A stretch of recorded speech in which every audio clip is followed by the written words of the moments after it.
J'ai créé Fluno il y a 27 ans. Et ensuite, je l'ai dirigé jusqu'à ce qu'on arrive à avoir de multiples activités, en particulier l'huile, le beurre de karité et le décortiquage de noix de cajou. Mais au bout de 25 ans, j'ai trouvé que mes propositions de stratégie n'étaient plus acceptées. On avait des litiges au point de vue de la position adoptée par la société. J'ai préféré partir. Et donc, j'ai créé à ce moment-là Iridium Consulting pour utiliser mes compétences justement en matière de gestion et mon expérience dans la gestion humaine du pays.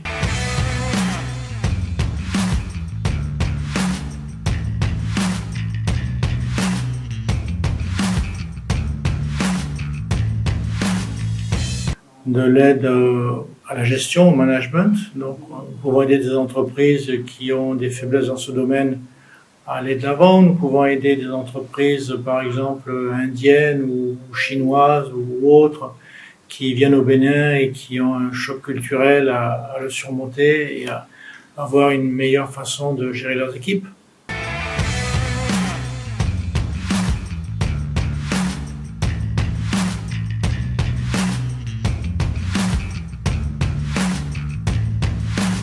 Pour l'instant, nous sommes simplement sur le Bénin. Le Bénin nous suffit amplement. La tâche est immense.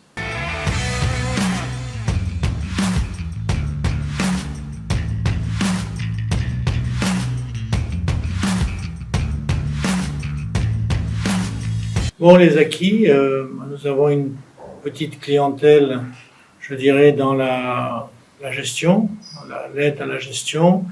Nous avons beaucoup fait sur la formation à la motivation en particulier.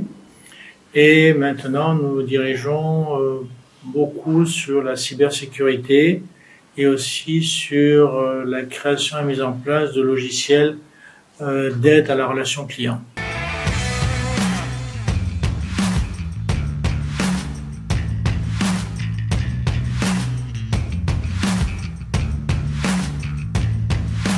Bon, je crois que le point que j'ai indiqué, c'est-à-dire la cybersécurité, la formation à la cybersécurité et l'aide à la relation client, ce seront les points essentiels cette année.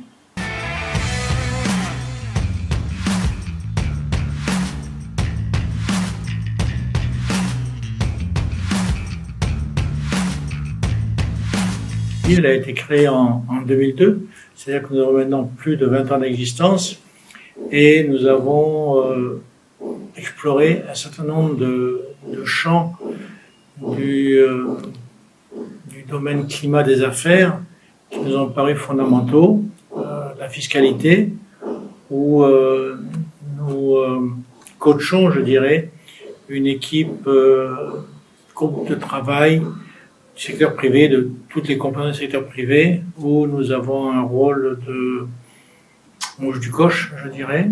Ça, c'est un.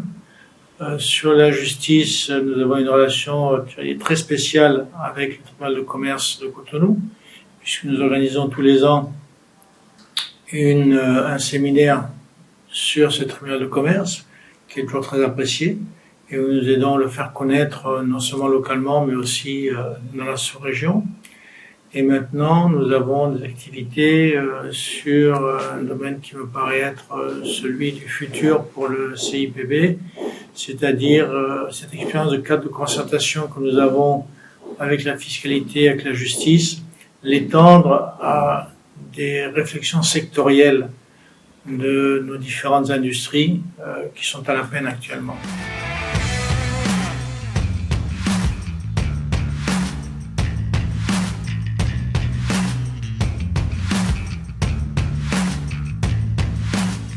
En 2023, on a été sur la fiscalité avec un petit séminaire avec le DG Yenoussi et un séminaire en fin d'année sur la justice commerciale avec le nouveau président du tribunal de commerce de Cotonou, c'était M. Romain Cossi, et le nouveau président de la Cour d'appel de commerce, qui est l'ancien président du tribunal de commerce, c'est-à-dire M. William Kojok-Papassou. Bon, voilà, et entre-temps, bien entendu, nous avons mené toutes nos activités habituelles de rassembler les besoins, les desiderata des membres pour les faire passer sur, donc, en particulier la fiscalité, mais également nous avons lancé ce dont je vous ai parlé, c'est-à-dire les problèmes de l'industrie.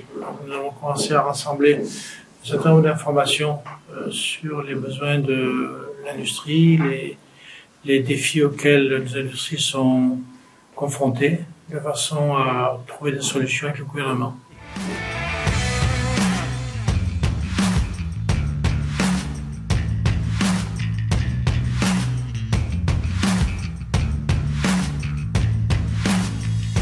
Les défis des investisseurs, bon, mais c'est un petit peu la compétition, la concurrence qu'il y a avec d'autres pays, d'autres économies. L'un des problèmes fondamentaux, c'est le problème de l'énergie, qui doit être à un coût, je dirais pas raisonnable, mais même excellent pour pouvoir compétir. Alors, ceci est assuré par le gouvernement avec Logic B, mais ça ne l'est pas hors Logic B. Donc, notre objectif, c'est un plaidoyer, et un plaidoyer sur le court terme. Sur le long terme, le plaidoyer, ce sera utiliser l'énergie nucléaire, c'est-à-dire obtenir une ou deux mini-centrales nucléaires pour notre pays. Il y a déjà 2 pays qui le font, c'est le Rwanda et c'est le Cap-Vert. Donc nous souhaitons que le Bénin s'inscrive dans cette logique et aille vers ces énergies qui sont fiables, qui peuvent être mises en place rapidement, puisqu'une mini-centrale, en réalité, c'est plusieurs conteneurs qu'on met l'un à côté de l'autre et qui permettent assez vite de lancer une opération. Une opération sur les grandes centrales, c'est 8 ans, 10 ans. On ne peut pas attendre une telle durée. En plus, on n'a pas besoin d'une grande centrale pour le Bénin, donc il faut aller vers les mini-centrales nucléaires.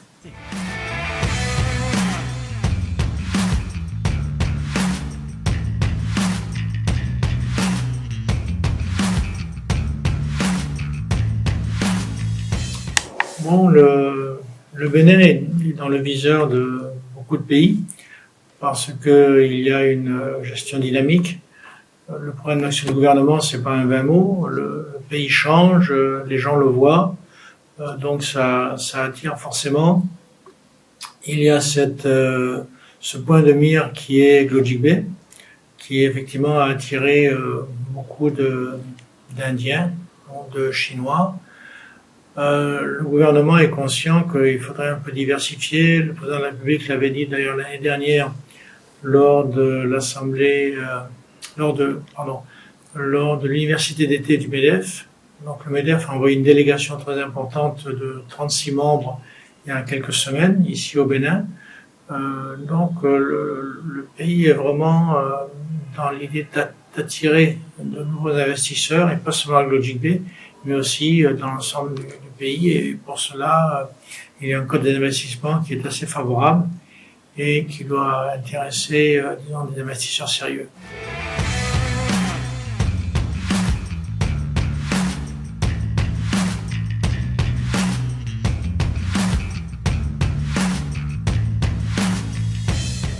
Bon, je ne vais pas me répéter, mais enfin, si vous voulez, on va continuer d'abord ce plaidoyer pour le nucléaire, qui me paraît important, et on va essayer d'assister l'APIEX en particulier, qui a révélé qu'il souhaitait mettre en place des cadres de concertation par secteur, ce qui me paraît indispensable puisque chaque secteur a ses problématiques, même si certaines sont communes à tous. Donc nous allons accompagner le secteur privé dans ce plaidoyer avec le gouvernement.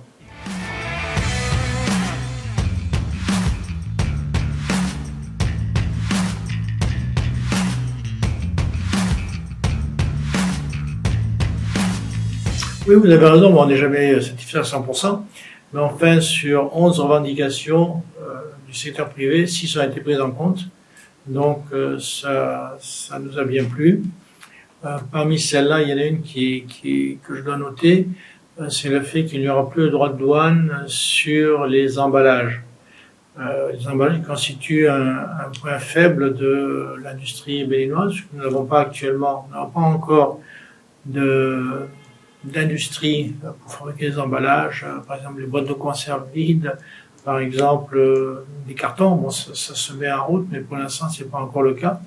Et le fait de pouvoir importer sans payer des droits de douane ce genre de choses, c'est important. Une industrie qui importe des boîtes de conserve, c'est une horreur. On importe du vide en réalité. Et si en plus on doit payer les droits de douane, on n'est pas compétitif. Donc ça, c'était un point important. Il y a d'autres points qui ont été reconduits, comme les véhicules, pas de droits de douane, comme les pièces détachées de machines, les machines elles-mêmes, pas de droits de douane. Donc tout ceci est vraiment un effort du gouvernement pour faire en sorte que les industries puissent se développer, s'industrialiser davantage, changer leurs équipements, monter en gamme.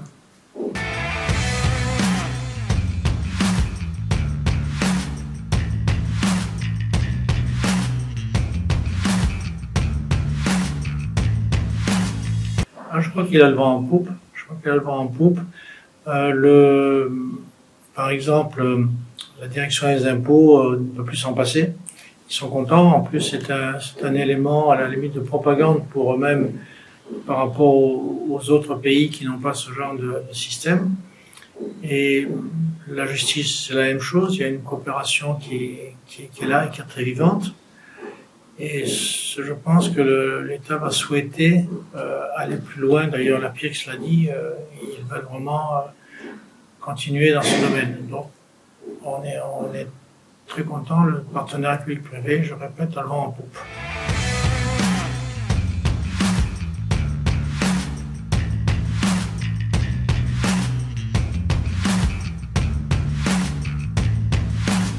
Pour rien, je souhaite plein succès à votre petite chaîne, de façon à ce qu'elle puisse se développer et puis bien apparaître dans le paysage audiovisuel béninois.